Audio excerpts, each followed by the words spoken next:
ये है happy home multi channel का प्रसारण सीधे आपके सामने। फोकस हिंदुस्तान मुंबई न्यूज़ में आपका स्वागत है। मैं हूं माजिद सिद्दीकी। दुआ सलाम, आदाब, जय भीम। दुनिया बदल रही है, देश वही है, वही रहेगा। हक और हकीकत को बताने वाले खामोश बैठे हैं। आने वाला वक्त ही बताएगा। वीडियो को आखिर तक देखिए। आज की ख़ास खबरें।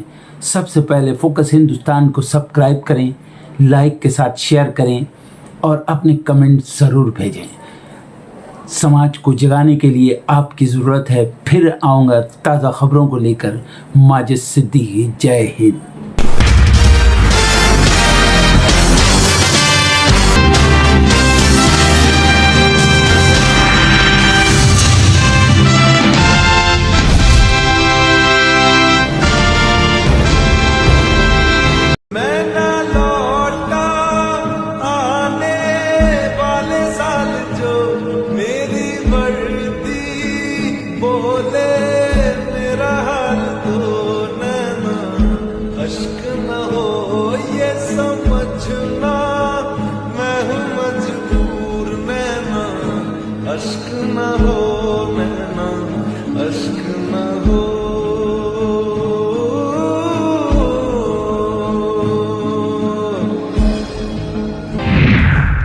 पीएम मोदी का असम दौरा। 5,450 करोड़ की प्रोजेक्ट्स का करेंगे उद्घाटन। हाईवे पर फाइटर जेट्स की लैंडिंग देखेंगे।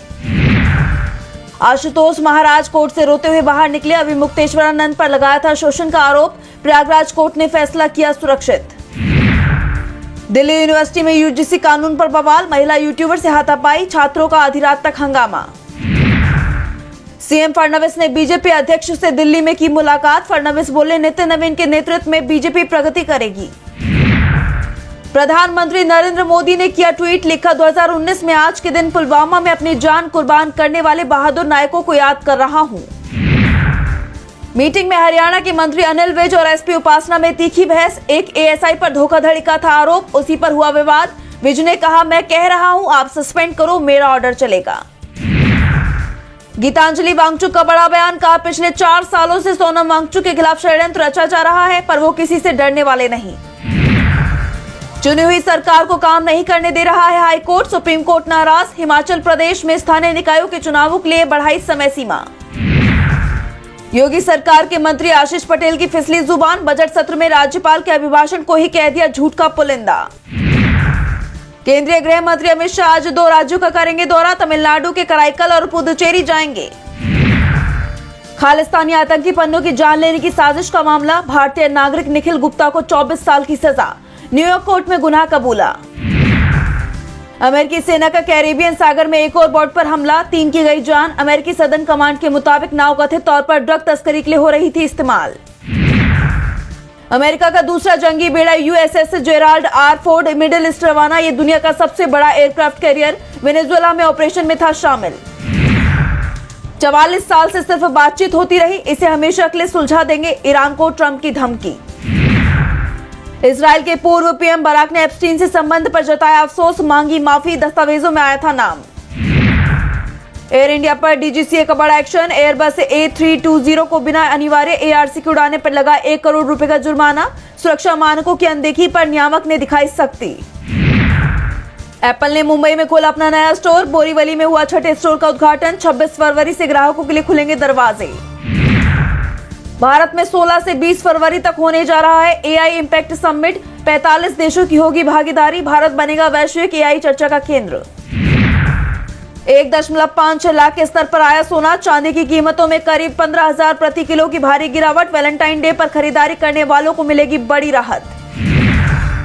डिजिटल अरेस्ट के शिकार लोगों को मिलेगा बीमा का कवच। बढ़ते साइबर फ्रॉड को देखते हुए बीमा कंपनियां ला रही हैं नया प्लान। डिजिटल अरेस्ट और ऑनलाइन ठगी से होने वाले नुकसान की होगी भरपाई।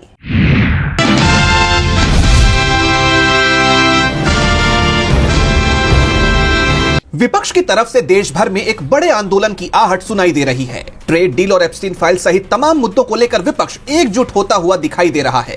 इसी सिलसिले में वंचित बहुजन आघाड़ी के अध्यक्ष प्रकाश आंबेडकर ने एक आधिकारिक पत्र के जरिए कांग्रेस सहित तमाम विपक्षी पार्टियों को सरकार की नीतियों के खिलाफ सड़कों पर उतरने का प्रस्ताव दिया है, जिससे सरकार पर दबाव बढ़ता दिख रहा है। प्रकाश आंबेडकर ने अपने पत्र में लिखा है कि मौजूदा सरकार की आर्थिक नीतियां भारत के लंबे समय से चले आ रहे व्यापारिक सिद्धांतों के खिलाफ जा रही हैं। भारत अब वैश्विक दबाव में अपनी आर्थिक स्वायत्तता खो रहा है। प्रधानमंत्री मोदी ने कथित तौर पर अमेरिकी दबाव और आर्थिक ब्लैकमेलिंग के सामने घुटने टेक दिए हैं। अपने पत्र में आंबेडकर ने जेफरी एप्स्टीन से जुड़ी फाइलों का भी जिक्र किया और दावा किया कि भारतीय कूटनीति और विदेश नीति अब राष्ट्रीय हितों के बजाय बाहरी शक्तियों के इशारे पर चल रही है। इस पत्र के एक हिस्से में राष्ट्रीय सुरक्षा पर भी सवाल उठाए गए हैं। पूर्व सैन्य अधिकारी सुशांत सिंह के लेख और पूर्व सेना प्रमुख जनरल MM नरवणे के संस्मरण 4 स्टार्स ऑफ डेस्टिनी का जिक्र करते हुए आंबेडकर लिखते हैं कि अगस्त 2020 में चीन के साथ लद्दाख संकट के दौरान सरकार अपनी जिम्मेदारी से पीछे हट गई थी। रक्षा मंत्री का सेना को जो उचित समझो वो करो कहना रणनीतिक विफलता और नेतृत्व की कमजोरी को दर्शाता है। उन्होंने इन हालात को सिर्फ राजनीतिक मुद्दा न मानकर देश की सुरक्षा और अखंडता का मामला बताया। उन्होंने कांग्रेस पार्टी को TMC, DMK, बसपा, आम आदमी पार्टी और RJD के साथ मिलकर देशव्यापी विरोध शुरू करने का सुझाव दिया है। गौर करने वाली बात है कि अंबेडकर ने पत्र में सिर्फ राजनीतिक दलों को ही नहीं बल्कि अनुसूचित जाति, अनुसूचित जनजाति, OBC और मुस्लिम बौद्ध जैसे अल्पसंख्यक समुदायों के संगठनों को भी इस आंदोलन का हिस्सा बनाने पर जोर दिया है। उनका मानना है कि इन समूहों के पास सरकार को चुनौती देने की संगठनात्मक शक्ति है। यानी देखा जाए तो प्रकाश आंबेडकर का यह पत्र देश की राजनीति में एक नई हलचल पैदा कर रहा है। अब देखना यह है कि कांग्रेस और दूसरे विपक्षी दल इस प्रस्ताव पर क्या प्रतिक्रिया देते हैं। ओ माई मेरी क्या फिक्र तुझे, क्यों आंख से दरिया बहता है। तू कहती थी तेरा चांद हूँ मैं और चांद हमेशा रहता है। तेरी मिट्टी में मिल जावा गुल बन के मैं खिल जावा, इतनी सी है दिल की आरज़ू।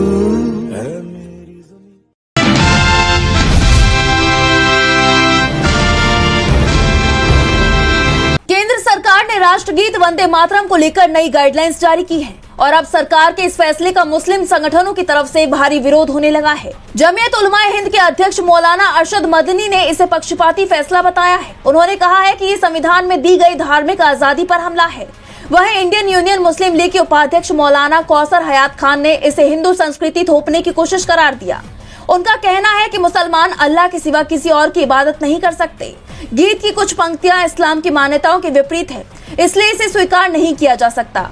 आइए एक बार जान लेते हैं कि वंदे मातरम के ये नियम क्या हैं, जिसे लेकर विवाद छिड़ा हुआ है। सरकारी कार्यक्रमों में वंदे मातरम जरूरी। 6 छंद का पूरा 3 मिनट 10 सेकंड वाला संस्करण बजेगा। गीत के दौरान सभी का खड़े रहना जरूरी। राष्ट्रगीत और राष्ट्रगान दोनों साथ हों तो पहले वंदे मातरम गाया जाएगा। बस इसी फैसले ने देश में एक नई राजनीतिक और धार्मिक बहस छेड़ दी है। विरोध के इसी सिलसिले में बेंगलुरु से मौलाना मोहम्मद मकसूद इमरान रशादी ने कहा है कि चूंकि ये देश एक सेक्युलर देश है और इस देश का जो संविधान बनाया गया है उसके आर्टिकल 25 और 19 में इस बात की इजाजत दी गई है कि हर व्यक्ति को अपने धर्म को मानने का अधिकार है। अगर हमारे गैर मुस्लिम भाई इसे गाते हैं तो हमें कोई एतराज नहीं है। हालांकि मुसलमान होने के नाते हमारी मान्यताओं और आस्था के अनुसार इस गाने में दूसरे देवी देवताओं का जिक्र है। जो ये वंदे मातरम का तराना है, अगर हमारे गैर मुस्लिम भाई पढ़ते हैं हमको कोई एतराज़ नहीं है, क्योंकि वह हैसियत मुसलमान उसके अक़ीदे के मुताबिक, उसके ईमान के मुताबिक इसमें बाज़ देवी देवताओं को जो ज़मीन पर रहते हैं तो उनकी पूजा करने और उनकी इबादत करने की बात कही गई है। उस वजह से हमारे बुजुर्गों ने, हमारे अकाबिरीन ने ये कहा कि ये तराना मुनासिब नहीं है। विपक्षी नेताओं ने भी मुस्लिम संगठनों की इस मांग को लेकर अपनी प्रतिक्रिया दी है। कांग्रेस सांसद इमरान मसूद ने कहा है, हाँ, नहीं किया जा सकता। आप पढ़िए, वंदे मातरम का सम्मान है, हम भी खड़े होंगे, लेकिन आप मुझसे कैसे ये उम्मीद कर सकते हो कि मैं अपनी उपासना का तरीका बदल लूंगा? नहीं बदलूंगा, इसमें कौन बात है। मेरा संविधान ने मुझे इजाजत दी है। यानी वंदे मातरम पर सरकार का ये फैसला उसके लिए ही सिरदर्द बन गया है। अब मुस्लिम संगठनों के इस विरोध के बाद सरकार इस फैसले में कोई तब्दीली करती है या नहीं, ये देखना होगा।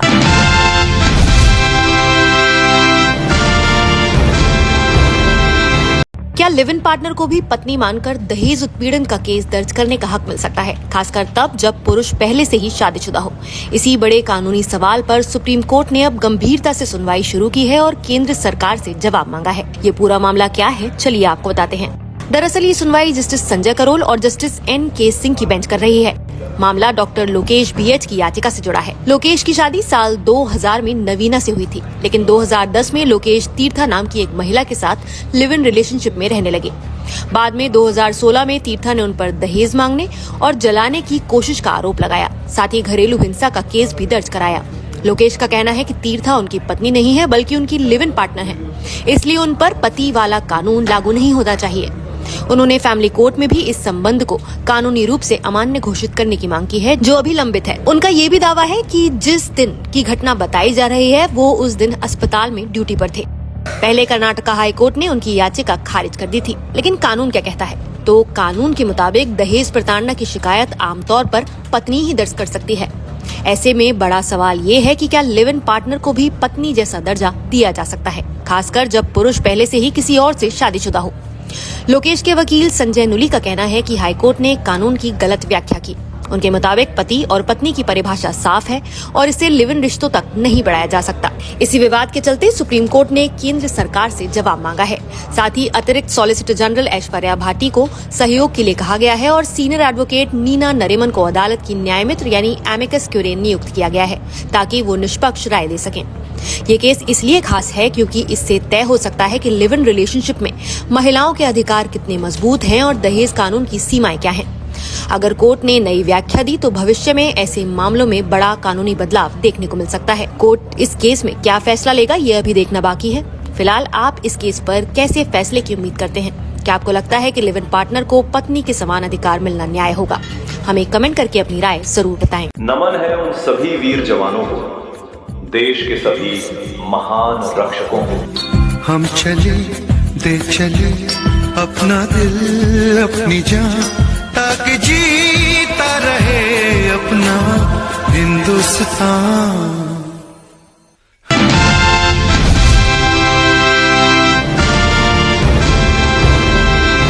भारतीय नागरिक निखिल गुप्ता से जुड़ा एक बड़ा अंतर्राष्ट्रीय मामला इन दिनों चर्चा में है।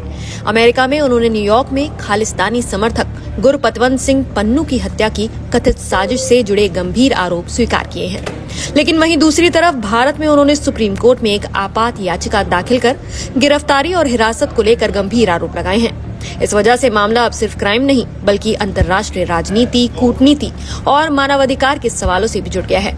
अमेरिकी जांच एजेंसियों के मुताबिक 54 साल के गुप्ता भारत में रहते थे और खुद को अंतर्राष्ट्रीय ड्रग्स और हथियार कारोबार से जुड़ा बताते थे। अभियोजन पक्ष का दावा है कि मई 2023 के आसपास भारत सरकार के कैबिनेट सचिवालय से जुड़े अधिकारी विकास यादव ने कथित तौर पर गुप्ता से संपर्क किया और उन्हें अमेरिका में हत्या की योजना में शामिल किया।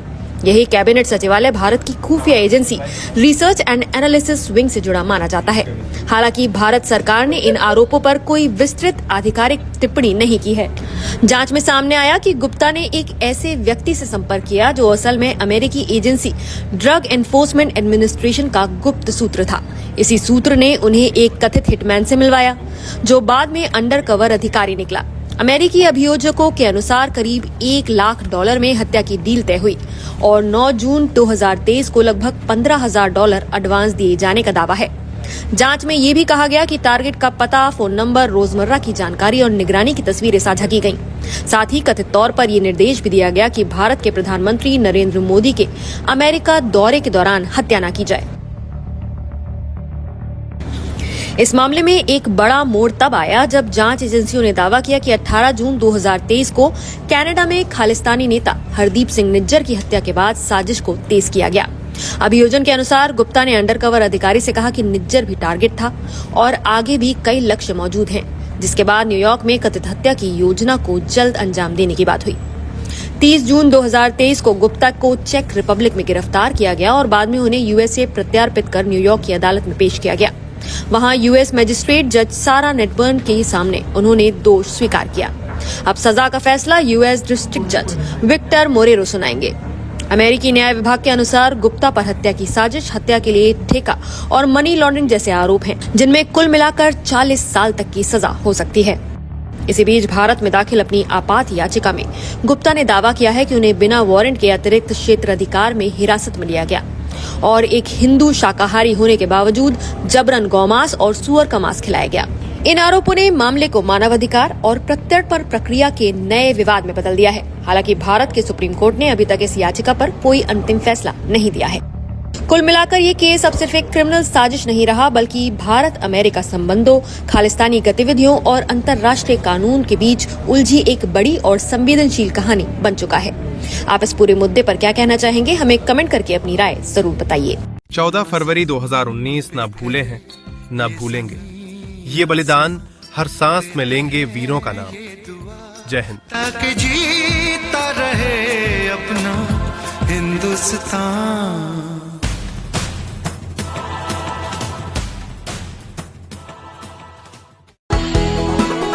फरवरी प्यार का महीना होता है। इस महीने की 7 से 14 फरवरी तक वैलेंटाइन वीक मनाया जाता है। अब ऐसे में वैलेंटाइन वीक में देश के कोने कोने से बजरंग दल द्वारा विरोध की खबरें आ रही हैं। मुर्दाबाद मुर्दाबाद मुर्दाबाद। कहीं वैलेंटाइन मुर्दाबाद के नारे लग रहे हैं तो कहीं प्रेमी जोड़ों को सतर्क करते हुए जहां मिलेंगे बाबू सोना तोड़ देंगे कोना कोना जैसे नारे लग रहे हैं। ये है मध्य प्रदेश के सागर की तस्वीर, जहां पोस्टर्स लगाए जा रहे हैं, सतर्क किया जा रहा है। साथ ही पूरे मंत्रोच्चार के साथ चमेली और सरसों के तेल से लठों का पूजन किया जा रहा है। बाधा प्रशमनम त्रैलोक्यस्याखिलेश्वरी एवमेव त्वया कार्यो मष्टमद वैरी विनाशनम सर्वबाधा निर्मुक्तो धनधान्य सुखान्वितः। भारत में कई त्योहार हैं और 14 तारीख को 44 जवान पुलवामा में शहीद हुए थे। उनको युवाओं को श्रद्धा सुमन करना चाहिए। प्रेमानंद जी का संदेश है जो प्रेम का, हम प्रेम के विरोधी नहीं है, प्रेम होना चाहिए। लेकिन वैलेंटाइन डे की आड़ में होटल रेस्टोरेंटों में जो नाबालिग जो युवक युवती मंचली आशिकी होती है, हमारा उसका विरोध है। और हमने जहां मिलेंगे बाबू सोना तोड़ देंगे कोना कोना इस स्लोगन के साथ हम लोगों ने डंडों में सरसों चमेली का तेल पिलाया है। हमारा लक्ष्य उद्देश्य किसी की पिटाई करना नहीं है, लेकिन हमारा उद्देश्य ये है कि भारत की संस्कृति में इतने पर्व हैं, इतने त्योहार हैं। प्रेमानंद जी महाराज रोज संदेश देते हैं प्रेम का, प्यार का, माता पिता की कैसे सेवा करना चाहिए। 14 फरवरी को वैलेंटाइन डे की जगह माता पिता का पूजन करो, गुरु का पूजन करो, मंदिरों में जाओ, देवी देवताओं को नमन करो, तो यह दिन आपके लिए सार्थक होगा। लेकिन वैलेंटाइन डे की आड़ में तो विकृत संस्कृति और बिन ब्याही माँ हमारी बहन बेटी को बनाने का प्रयास करोगे तो ये बर्दाश्त नहीं। तो वहीं दूसरी तरफ भोपाल में नारे लग रहे हैं और लठों के साथ जय श्री राम कह रहे हैं।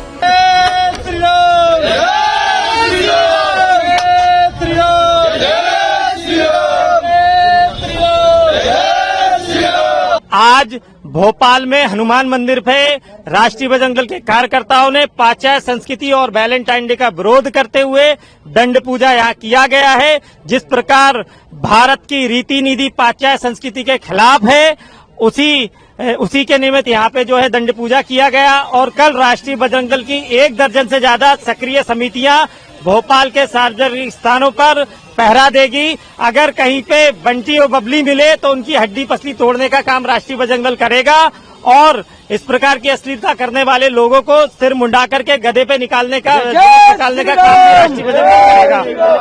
कानून को हाथ में लेना नहीं होगा। देखिए, कानून अपना काम करता है और सनातन धर्म संस्कृति की रक्षा करने के लिए राष्ट्रीय बजरंग दल वचनबद्ध है। शासन प्रशासन अपना काम करे और गौ गंगा गीता के लिए राष्ट्रीय बजरंग दल सदैव जो है काम करता रहेगा।